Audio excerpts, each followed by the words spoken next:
I don't have a problem with athletes speaking up, but I want to make sure before they speak up, they read up. Skip, I think Dez's heart was in a good place, but because he hasn't read up enough on the race relationship and the history of racism in America, it came out totally wrong. Dez responded saying, I have to go on this show, Shannon Sharpe. You are absolutely wrong how you twisted my words. Dez added, all I can say to your response is you have to want to make a change. I constantly remind the ones who are around me, it's not meant for everyone to understand because everyone is not going to understand. I speak from hurtful experiences. I programmed myself to try and avoid all excuses.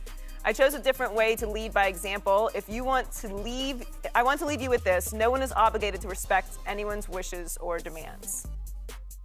Shannon, I'll get your thoughts in a minute, but Skip, what's your reaction?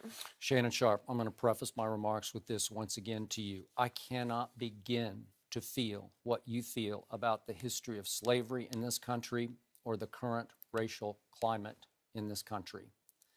But my ears are always open, my heart's always open, and I listened very carefully to what you said yesterday sitting in that seat. And then I tried very hard to process and comprehend what Dez wrote in his first post and what he wrote back to you yesterday or last night. I believe you both made strong points. It is certainly not for me to judge who is more right about those points. You said you cannot ignore or forget the history of slavery in this country or even the recent history of racist reactions on the part of white policemen and police women in this country. And you are so right about that. And Dez, if I may try to interpret what he wrote, says that you can't be so trapped by history that you don't try to do your individual part to just move forward, to try to make this country a better place to live for black and white people. And that's despite, as he said, everything that's happened and continues to happen in this country. And maybe those remarks, as you pointed out, can be naive or misinformed, or maybe he's sending a dangerous message as a Dallas Cowboy star who makes $14 million a year and got a $20 million bonus to start this contract. But I just want to say publicly, I would welcome Dez Bryant on this show to sit right here as long as he'd want to sit and discuss these issues with you as long as he would want to discuss them. And I think that could be extremely constructive and productive. And I hope this will happen because I would hope that I could sit and listen and learn a whole lot from both of you in that exchange. Skip, when I discuss a topic on this show, I don't do it for shock value. I say what I truly, honestly feel. I do my homework, I do my research, and I try to speak in a way that the people at home will understand what I'm trying to convey.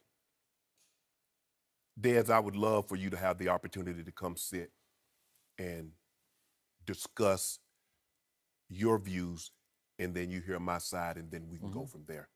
But before you do, I ask that you do me this one favor. I ask that you read the DOJ report, the Department of Justice report, what they found in the police department in Ferguson, Missouri, what they found in Chicago, and what they found in Baltimore, Maryland. Okay. And then, and only then, if you think personal accountability is the way, then we can have this honest conversation. Okay, that's a fair point. Dez, let me tell you something about being black in America. Everybody knows baseball. You know, in baseball, you get 3 strikes. If you strike out, Skip, when I come back up to the plate again, I'm starting from scratch. Being born black in America, I've already got 1 strike. That strike will never, ever go away. No matter what, no matter how high I ascend, I still have that 1 strike. Dez, Skip, I know you didn't follow it like I did. Because, see, some things that Dez doesn't understand is not blatant. They're subtle. If you were following the election and everybody was talking about how President Trump, his path to the White House, they kept using the term white working class. Skip, how many every time you ever heard him say black working class? They just say he's trying to get the black vote. But they also said something about college-educated white women. Oh, I guess black women aren't educated. What's that about? You see, Dez, if you're not careful, see what I want you, because and I get it, personal responsibility. I try to do the best that I can. I left Glenville, I got out, but I never forgot Glenville, and I tried to bring people with me. But Dez, you got to be careful, because when you say personal accountability, you feed and perpetuate a narrative that a lot of what's transpiring in blacks' lives is self-inflicted. So if I'm personally accountable, does that mean that the barriers that they're putting in place that's trying to make it more difficult? Because Dez, in the very state, the judges again, the court system again, says these restrictive voter ID laws are racially biased. People trying to do the right thing, and they're putting barriers in place to make it more and more difficult for them to vote. If I'm personally accountable, can I get access to health care? Can I get access to employment?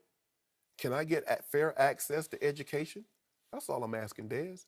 I get what you're saying. You say, hey, but if you just look at you and says, hey, I'm going to be responsible for Dez, that's a narrow, that's a shallow way of thinking. And I don't think like that. Now, Dez and I came up in two different generations, Skip. Born in 1968, came up through the 70s, and so I know what it's like. Dez... Your backgrounds aren't that dissimilar, but your eras are. Yes. Being from rural South Georgia, and seeing some of the things that I saw and hearing some of the things that I heard, it kind of shaped me. But it didn't taint me.